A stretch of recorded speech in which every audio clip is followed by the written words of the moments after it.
वंदे मातरम साथियों, आप सभी का बहुत बहुत स्वागत है आपके अपने YouTube चैनल रिसर्च गुरु में। प्यारे साथियों, आज की इस वीडियो में हम आप लोगों को बताने वाले हैं वर्ष 1971 में हुए युद्ध की पूरी जानकारी।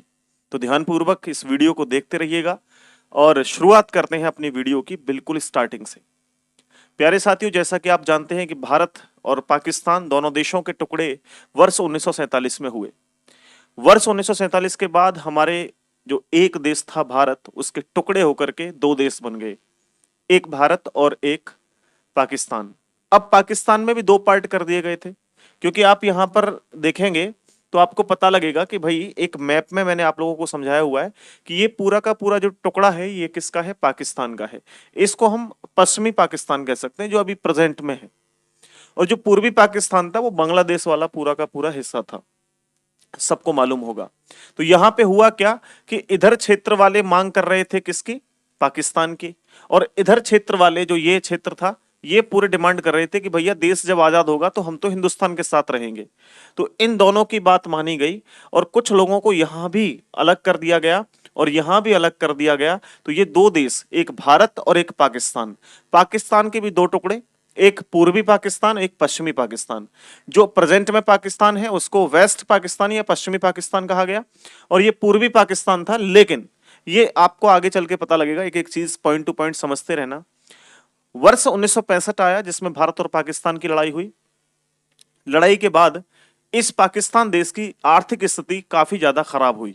अब स्थिति खराब हो जाने से होता क्या है कि यहाँ के जो लोग थे ये काम करने में बहुत माहिर थे, ये लड़ाई झगड़ा नहीं चाहते थे, ये अच्छे लोग थे, लेकिन इनको हमेशा लड़ाई झगड़े इस तरीके की चीजें पसंद थी। तो होता क्या है कि ये देश के लोग ये बोलते हैं कि भैया हमें आपसे अलग होना है, सीधी सी बात है, हमें आपसे अलग होना है। अब लड़ाई झगड़ा करते हो कुछ भी, हमें मजा नहीं आता आपके साथ रहने में। तो अब यहां मांग उठने लगती है 1965 के युद्ध के बाद से ही कि हम तो भाई अलग रहेंगे। अब ये कई पॉइंट थे। सबसे पहले तो बात करें अगर यहाँ के रेवेन्यू की, तो ये जो अभी बांग्लादेश है जो पूर्वी पाकिस्तान के नाम से था, इसका रेवेन्यू अकेले का 62% रेवेन्यू जनरेट करता था ये। लेकिन यहां जो ये पाकिस्तान था ये केवल उड़ाता था, ये रेवेन्यू कलेक्ट नहीं करेगा, केवल उड़ाने का काम। टोटल कमाई का 75% से भी अधिक ये उड़ा दिया करता था जो ये पाकिस्तान है, पश्चिमी पाकिस्तान। तब अब ये लोग बड़े परेशान हुए कि भैया ये तो सारा कुछ उड़ाया जा रहा है, मेहनत हम कर रहे हैं, कमा हम रहे हैं, सारा कुछ हम कर रहे हैं और ये उड़ाया जा रहा है। तो ये इस चीज से परेशान हुए, बहुत ज्यादा आहत हुए। अब होता क्या है कि 1965 में जब युद्ध हुआ तो उसके बाद इनके 6 पॉइंट उठने लगे कि भैया हमको ये 6 पॉइंट करके दो, अन्यथा हमें तो भैया आजादी चाहिए। बोला 6 पॉइंट कौन कौन से हैं बताओ। तो 6 पॉइंट थे, एक तो रिसोर्सेज हमारी जो है वो ईस्ट पाकिस्तान की अलग होनी चाहिए, ठीक है, सारे सारे जो अलग से रिसोर्सेज हैं इसको अलग दिए जाएंगे जो पूर्वी पाकिस्तान है, चलो मान लिया, ठीक है। अब यहां पर कहा गया कि हमारी करेंसी भी अलग चाहिए हमें, हम तुम्हारी करेंसी के साथ काम नहीं करेंगे। बोला अच्छा चलो ये भी मान लेंगे। बोला विदेशी सिस्टम जितने भी होंगे, फॉरेन सिस्टम जितना भी होगा हमारा, हम खुद देखेंगे, आप नहीं देखोगे। बोला अच्छा सब कुछ ही ले जा रहे हो आप। बोला मिलिट्री सोर्स भी हमें अलग चाहिए, हमें सेना भी अपनी चाहिए। अच्छा, सारे के सारे सिस्टम बोले कि हमें अलग चाहिए। और सबसे बड़ा जो मुद्दा था ना वो था लैंग्वेज को लेकर के। यहाँ के लोग जो है बंगाली लैंग्वेज बोला करते थे और यहाँ के लोग जो थे वो क्या बोलते थे, उर्दू। तो ये इधर के जो लोग थे, जो सेना के प्रमुख थे, वो कहा करते थे कि भाई उर्दू को हम नेशनल लैंग्वेज बनाएंगे और आपके यहाँ भी उर्दू बोली जाएगी, सरकारी कामकाज में भी उर्दू होगी। लेकिन यहाँ के लोग कहते थे भैया उर्दू नहीं, हमें तो बंगाली चाहिए, क्योंकि यहाँ पूरा जो क्षेत्र था वो बंगाली बोलने वाला था। बोले हमें तो बंगाली चाहिए, बंगाली बोलनी है। बोला नहीं उर्दू चलेगी। तो यहाँ बहुत ज्यादा मतलब झगड़े हुए। अब होता क्या है कि यहाँ पर इन दोनों देशों में, यानी कि दो देश तो एक ही है, पूर्वी पाकिस्तान पश्चिमी पाकिस्तान, इस देश में होता है इलेक्शन। अब जब इलेक्शन हुआ तो अब यहां आप लोग देखेंगे कि इधर जो क्षेत्र है ना ईस्ट पाकिस्तान, इसमें जो कुल सीटों की संख्या थी वो 169 थी, यानी कि 169 सीट थी। और इधर हम बात करें तो पीपीपी यानी पंजाब पीपल करके एक था, एक लीग थी इनकी, है ना, उसकी 144 सीट थी, मतलब टोटल 144 सीट थी। लेकिन मतलब हम ये कह सकते हैं एक तरीके से कि इस वाले क्षेत्र में 144 सीट थी और इस क्षेत्र में टोटल 169 सीट थी। अब यहां जब वोटिंग सिस्टम हुआ तो यहां 144 सीट में से केवल 86 सीट आई और इधर क्षेत्र में 169 में से 167 सीट आई। और ये जो सीट थी ये थी अवामी लीग की और बाकी ये जो थी वो पीपीपी की थी, ठीक है। यहां पर प्यारे साथियों हम थोड़ा सा और आगे समझें तो अब होता क्या है, जब ये इलेक्शन को कौन जीत गए, अवामी लीग जीत गई। इलेक्शन को 1970 में शेख मुजीबुर रहमान को पीएम बना दिया गया। अब ये प्राइम मिनिस्टर हो चुके थे और ये जो समर्थक थे ये पूर्वी पाकिस्तान के, यानी हम लोग कह सकते हैं बंगाल के समर्थक थे पूरे तरीके से। अब इन्होंने जो है अपनी मांग को आगे रखा और अब ये डर गए। ये भाई साहब कौन है, तो ये राष्ट्रपति हुआ करते थे पाकिस्तान के, और ये पाकिस्तान के राष्ट्रपति होने से पहले भी सेना में प्रमुख भी रह चुके थे, आर्मी में, आर्मी पाकिस्तान की आर्मी में। तो ये भाई साहब याहिया खान इनका नाम है। ये कहते कि भैया हम इलेक्शन को नहीं मानते। तो जैसे ही वर्ष अगला 1971 आता है, 1971 में 1 मार्च को इलेक्शन को रद्द करने के लिए घोषित कर देते हैं कि भैया हम तो अपने इलेक्शन को क्या है, रद्द कर रहे हैं जी। बोला क्यों रद्द कर रहे हो, बोला मर्जी हमारी इसलिए रद्द कर रहे हैं, तुम कौन होते हो। तो रद्द कर दिया। अब रद्द करने से इधर के पश्चिमी पाकिस्तान के लोगों को तो बड़ा मजा आया, बोला यार रद्द हो गया, ठीक है अच्छी बात है। लेकिन जो पूर्वी पाकिस्तान के लोग परेशान थे, ये लोग आहत हो गए इनसे। बोला हम तो भैया अब लड़ेंगे चाहे कुछ भी हो, हमें तो हमारी तुम्हारी बात बिल्कुल भी पसंद नहीं आई। तो इन्होंने अब लड़ाई झगड़ा करना शुरू कर दिया। ये अपनी मांगे उठाने लगे, यूनिवर्सिटीज में बोलने लगे कि भैया हमारे साथ जबरदस्ती की जा रही है, भारत से मदद मांगने लगे। तो अब होता क्या है, धीरे धीरे कंडीशंस बड़ी क्रिटिकल होने लगती हैं, थोड़ी खतरनाक होने लगती हैं। तो पाकिस्तानी क्या करते हैं, 25 मार्च 1971 को एक ऑपरेशन चलाते हैं, operation search light. Operation search light चलाया जाता है। इस ऑपरेशन के तहत क्या था, इस ऑपरेशन के तहत जितने भी लोग डिमांड कर रहे थे अलग देश की, बांग्लादेश चाहिए, उन लोगों को ढूंढ ढूंढ करके मारा जा रहा था। तो लगभग बताया जाता है कि 30 से 35 लाख लोगों को मारा गया। और ये वो लोग थे जो अलग देश चाहते थे, जो बांग्लादेश चाहते थे, जो समर्थक नहीं थे किसके, पश्चिमी पाकिस्तान के, उन लोगों को मारा गया। उनमें अच्छे अच्छे प्रोफेसर, स्टूडेंट और पढ़े लिखे सभी लोग थे। इसके अलावा लगभग लगभग देखा जाए तो 4 लाख से भी अधिक रेप किए गए इनके द्वारा, जो कि बहुत मतलब खतरनाक, मतलब एक तरीके से कह सकते हैं जो बहुत गंदी इनकी साजिश थी। ये सब कुछ किया गया, जिससे देख करके होता क्या है भाई साहब कि लगभग लगभग 10 लाख से भी अधिक लोग भारत भागने लगते हैं। बोले हमें तो इस देश में नहीं रहना, जबरदस्ती की जा रही है, मार रहे हैं लोग हमें, हम तो नहीं रहेंगे यहां पर। तो ये भारत में भागने लगते हैं। अब जब भारत में भागने लगे तो आप देख सकते हो किस तरीके से इनको घसीट घसीट करके ले जाया जा रहा है सभी को। तो जो शरणधारी भारत आए, तो भारत में उस समय प्राइम मिनिस्टर हुआ करती थी कौन, इंदिरा गांधी जी। इंदिरा गांधी जी कहती हैं कि अच्छा एक काम करो, ये सैम मानिक शाह के पास जाती हैं। सैम मानिक शाह जो थे वो उस समय जनरल हुआ करते थे, यानी हम कह सकते हैं पूरी अपनी सेना के प्रमुख हुआ करते थे। ये उनसे बोलते हैं कि हमें तो युद्ध करना है जी पाकिस्तान के साथ। इंदिरा गांधी जी कहती हैं, तो सैम मानिक शाह कहते हैं कि युद्ध तो कर लेंगे लेकिन अभी महीना अप्रैल का चल रहा है, अभी थोड़े दिन रुको। बोला क्यों रोके, कि भाई अभी जो है युद्ध का मौसम नहीं है, आंधी तूफान बारिश का मौसम है और हमारी सेना लड़ने जाएंगे, थोड़ा नुकसान हो सकता है हमें। तो बोले नहीं हमें तो लड़ना है। इंदिरा गांधी जी ने कहा, बोले ठीक है मैं अपना इस्तीफा दे देता हूं, आप लड़ लेना खुद से। तो फिर बाद में कहा गया कि ठीक है अगर आप ऐसा चाहते हैं कि लड़ाई ना हो तो आप चलिए फिर ऐसी नॉर्मल मदद करते रहिए। तो ठीक है, ये नॉर्मल मदद करते रहते हैं। अब धीरे धीरे सिस्टम क्या आता है कि पाकिस्तान खुद से अटैक करना शुरू कर देता है। अब देखता है कि भाई पाकिस्तान के ये एक तरीके से भारत जो है बहुत ज्यादा मदद कर रहा है उसकी जो है पूर्वी पाकिस्तान की, या हम लोग कह सकते हैं कि बांग्लादेश की, क्योंकि उन्होंने बांग्लादेश को बांग्लादेश घोषित कर दिया था इलेक्शन के बाद। जैसे ही वो प्राइम मिनिस्टर बने, बोला ये देश हमारा अलग देश हो गया, बांग्लादेश बन गया। अब जब उसको अलग घोषित कर दिया तो यहां भारत भी मदद करने लगा बांग्लादेश की। तो अब इससे नाखुश होकर के पाकिस्तान अटैक करता है भारत पे। यहां तो अटैक चल ही रहा था उनका बांग्लादेश में, लेकिन वहां बांग्लादेश की जो एक तरीके से कह सकते हैं जो लोकल की वहां की जो आर्मी थी वो उनके साथ थी, मतलब बांग्लादेशियों के, वो टक्कर ले रही थी। लेकिन यहां पाकिस्तान ने अटैक कर दिया भारत पर। प्लानिंग कौन कर रहा था, भारत अटैक करने की, कि हम अटैक करेंगे जी पाकिस्तान पर, लेकिन उल्टा पड़ा, इंडिया पर अटैक कर दिया पाकिस्तान ने। अब इससे हमें बड़ी एक तरीके से एक जगह तो हमें नुकसान भी हुआ, लेकिन दूसरी जगह इससे फायदा भी हुआ। अगर हम ऑलरेडी पहले से अटैक करते हैं तो हमें दूसरे देशों में जाकर के यूएनओ वगैरह में क्या है जवाब देना होता है, लेकिन अब किसको जवाब देना है, किसी को नहीं। बोला कोई दिक्कत नहीं, करने दो इनको अटैक। तो ये भाई साहब सबसे पहले ऑपरेशन चंगेज खान चलाते हैं पाकिस्तानी। ऑपरेशन चंगेज खान के द्वारा ये एयरफोर्स के द्वारा अटैक करते हैं। और अटैक कहां करते हैं समझना आप लोग, राजस्थान में एक जगह है लोंगेवाला। लोंगेवाला पोस्ट है, आपने एक मूवी देखी होगी बॉर्डर, बॉर्डर में एक सनी देओल का रोल है ना, मेजर कुलदीप सिंह। बहुत ही खतरनाक जो है मूवी है, मैंने देखी थी और काफी बार देखी, एक दो बार नहीं, 4-6 बार देखी होगी उसको। उसमें एक रोल है सुनील शेट्टी का। सुनील शेट्टी जी भी रेत में पड़े रहते हैं, वो गजब का रोल है भाई, है ना। तो यहाँ पर ये राजस्थान में लोंगेवाला जगह है, इस पर जो है एक चौकी थी, लोंगेवाला चौकी, उस पोस्ट पर सबसे पहले ये अटैक करते हैं। अब देखना यहाँ भारतीय सैनिकों का मनोबल क्या था, सिस्टम क्या था, थोड़ा सा आपको समझ में आएगा। अब यहां पर ये भारत की ओर से देखे गए कि भैया यहां पर इस क्षेत्र में 120 सैनिक हैं और उनके हेड हैं मेजर कुलदीप सिंह। और कुलदीप सिंह की ये रियल फोटो है, और ये बॉर्डर मूवी में जो कुलदीप सिंह सनी देओल बने हैं, ये उनकी फोटो है। तो यहां पर इंडिया की तरफ से केवल 120 जवान थे और इनको डील कर रहे थे कौन? कुलदीप सिंह। उधर जैसे ही रात होने लगी, धीरे धीरे होता क्या है कि एक तो एयरफोर्स के द्वारा अटैक किया जा रहा है पाकिस्तान की तरफ से, दूसरा अटैक टैंक के द्वारा भी किया जा रहा है।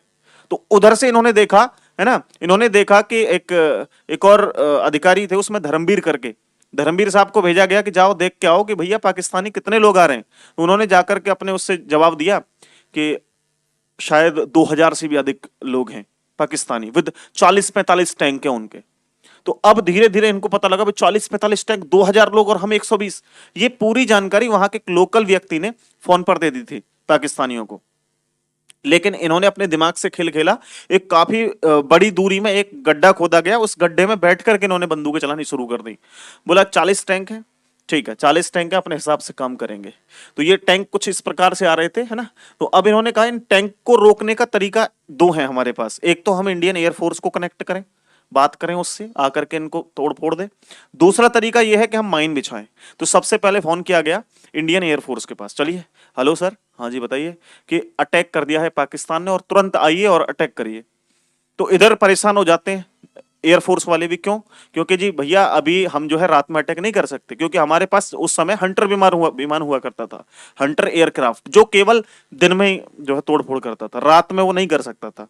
तो अब होता क्या है भाई, वो इंतजार करने लगते हैं एयरफोर्स वाले कि दिन निकलेगा तब हम अटैक करेंगे। लेकिन यहां कुलदीप सिंह फंसे हुए हैं, कैसे रोकें? बोला चलो एक काम करते हैं, लड़ना शुरू करते हैं। तो वो एंटी माइंस होती हैं, छोटी छोटी माइंस इस तरीके की बनी होती हैं, है ना, उन माइंस को लगाना शुरू कर देते हैं। कुछ ओरिजिनल माइंस होती हैं, कुछ डुप्लीकेट माइंस होती है ना। तो ये पूरी रात उनको निकालते रहते हैं और अटैक चलता रहता है। ये 120 लोग ही टक्कर लेते रहते हैं 2000 सैनिकों से। काफी भीषण युद्ध हुआ। इस युद्ध को ना आप लोग एकदम बॉर्डर मूवी देखना, उसमें खतरनाक एकदम युद्ध दे रखा है ना, गजब वाला। तो आगे होता क्या है कि अब यहां से युद्ध चलता रहता है ना। सुबह एयरफोर्स आती है, एयरफोर्स आकर के अपना जो है इनको डील करती है और इनको उड़ाना शुरू कर देती है। युद्ध चलता रहता है। अब जब युद्ध चलता रहा तो अब पाकिस्तानी बोले यार ये तो 120 लोग नहीं हो सकते, 120 ज्यादा है। इन्होंने अटैक किया है खतरनाक तरीके से, अब इनके तो तोते उड़ गए पाकिस्तानियों के। अब पाकिस्तानियों के तोते उड़े तो उन्होंने सोचा अब क्या किया जाए भैया, अब क्या करें। तो अब पाकिस्तानी जाते हैं सीधा अमेरिका के पास। इधर अमेरिका के पास जाते हैं और बोलते हैं कि जी इंडिया ने हमारे ऊपर अटैक कर दिया, बचाओ हमें। जबकि हमारा देश था पूर्वी पाकिस्तान, पाकिस्तान वाले कहते हैं जबकि हमारा देश है ये पूर्वी पाकिस्तान भी, और इसको कब जा रहे हैं इंडियन। तो बोला यूएसए वाले तैयार रहते थे। बोले क्योंकि यूएसए वाले भारत को मारने के लिए क्यों तैयार थे पता है? क्योंकि हमारा देश रूस के साथ था उस समय, और इन दोनों की, रूस की और अमेरिका की, उस समय बिल्कुल भी नहीं बनती थी। रूस हमारे साथ था और पाकिस्तान के साथ ज्यादा संबंध अच्छे किसके थे? यूएसए के। तो यूएसए वाले कहते हैं चलो ठीक है, एक काम करो, लड़ो तुम, कोई दिक्कत नहीं। तो अब उधर से होता क्या है कि एक एक आ, एक ये पीएनएस गाजी करके एक पनडुब्बी थी, पीएनएस गाजी करके एक पनडुब्बी थी। इस पनडुब्बी को पाकिस्तानियों के द्वारा भेजा गया भारत में। अब इस स्टोरी को समझना, थोड़ी सी ये आपको है ना बढ़िया स्टोरी लगेगी, मैं यहां समझाने का प्रयास करता हूं। देखो यहां हमने क्या किया, हमारा एक विक्रांत नाम का आईएनएस विक्रांत था, है ना, वो यहां पर हमने लगाया हुआ था। और ये इतना खतरनाक जो है एक तरीके से कह सकते हैं हमारा पानी का जहाज था कि इस पे एयरक्राफ्ट्स, जो आर्मी के जो एयरक्राफ्ट्स हैं वो उड़ सकते थे और टैंक वगैरह भी रख सकते थे, और ये अटैक करने में माहिर था। तो ये यहां था।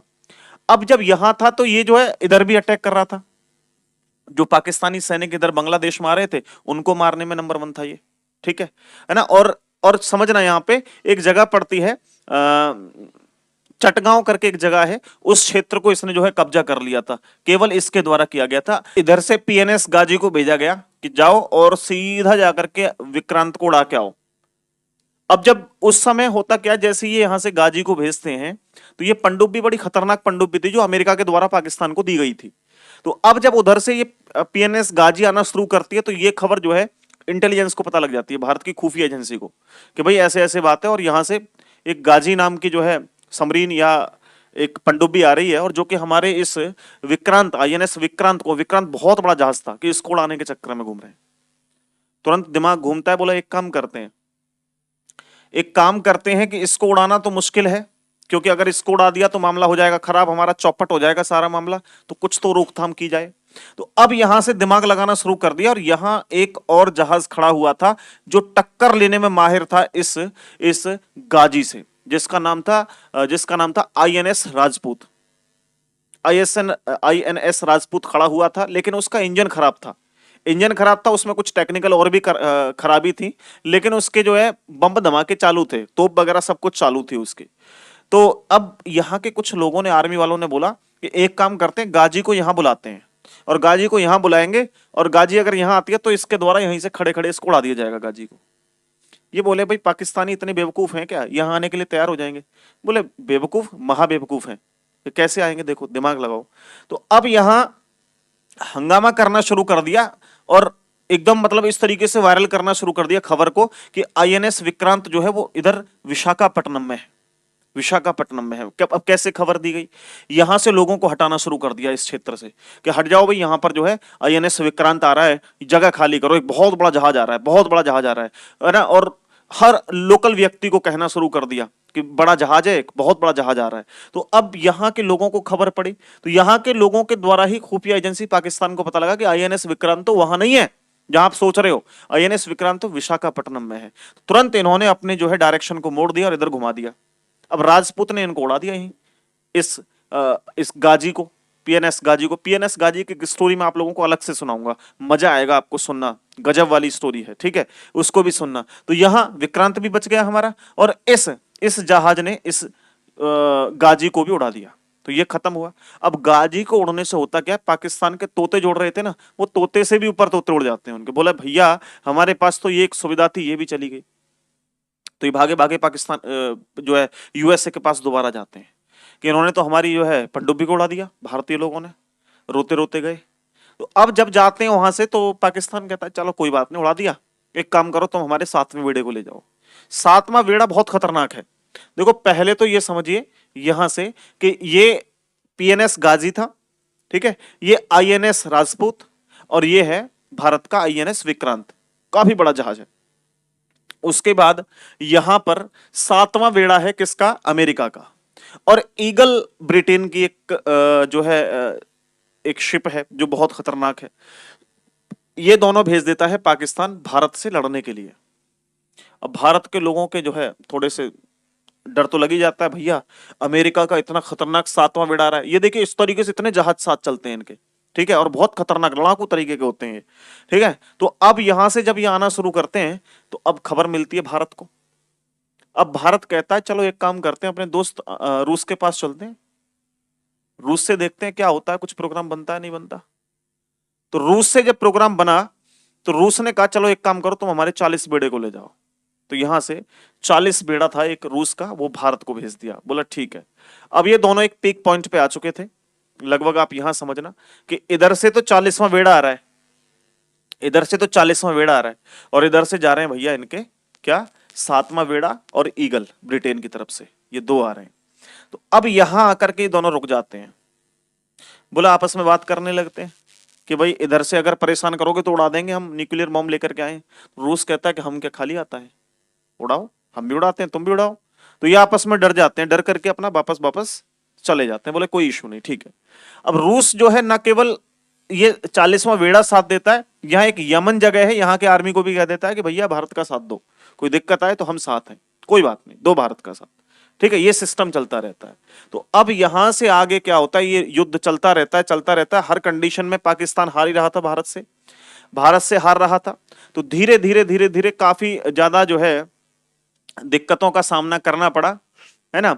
और फिर और फिर होता क्या है कि लास्ट में जाकर के ये पाकिस्तान जो है भारत के हाथों बहुत बुरी मार मारी जाती है। इसमें बहुत खतरनाक तरीके से इसको मारा जाता है। अब जब पिट करके कुछ करके ये जो है बैठ जाता है, फिर क्या होता है? फिर कुछ नहीं। यहां पर एक व्यक्ति और थे, निर्मलजीत अरोरा करके, ठीक है। ये लेफ्टिनेंट जनरल हुआ करते थे। जनरल तो मानिक शाह थे, लेकिन लेफ्टिनेंट जनरल थे। ये क्या करते हैं, ये जो बांग्लादेश है, उस बांग्लादेश में 5,000 सैनिकों को उतार देते हैं जहाज से। और ये 5,000 के 5,000 सैनिक नहीं थे टोटल, ये क्या थे, इसमें डमी थी, यानी कि पुतले थे। कुछ सैनिक थे, कुछ पुतले थे। अब ये खबर बीबीसी न्यूज को लगती है कि भैया पाकिस्तान, जो पूर्वी पाकिस्तान है, उसमें भारत ने लगभग 5,000 से भी अधिक सैनिकों को जहाज से उतारा है और ये लड़ने के लिए जाएंगे। और जो वहां पर मुक्ति वाहिनी सेना चल रही है ना, उसका साथ देंगे। और पाकिस्तानी जो ईस्टर्न, जो वेस्टर्न पाकिस्तानी है, जो पश्चिमी पाकिस्तानी है, उनका जो है ये तोड़ फोड़ करेंगे, उनके साथ मारेंगे उनको। तो बीबीसी न्यूज ने इसको फैलाया। अब ये सुनकर के और घबरा गए पाकिस्तानी, बोला यार अब तो कुछ बचने वाला नहीं है। ठीक है, तो होता क्या है लास्ट में, ये लेफ्टिनेंट जनरल जो है, जिनका नाम निर्मल सिंह अरोरा है, ये पाकिस्तान के उस समय गवर्नर हुआ करते थे। उन गवर्नर से कहते हैं कि एक काम करो, 30 मिनट का समय दे रहा हूं, अपने आप को सरेंडर कर दो। तो 30 मिनट का समय दिया जाता है। भारत कहता है कि भैया अपने आप को सरेंडर करो।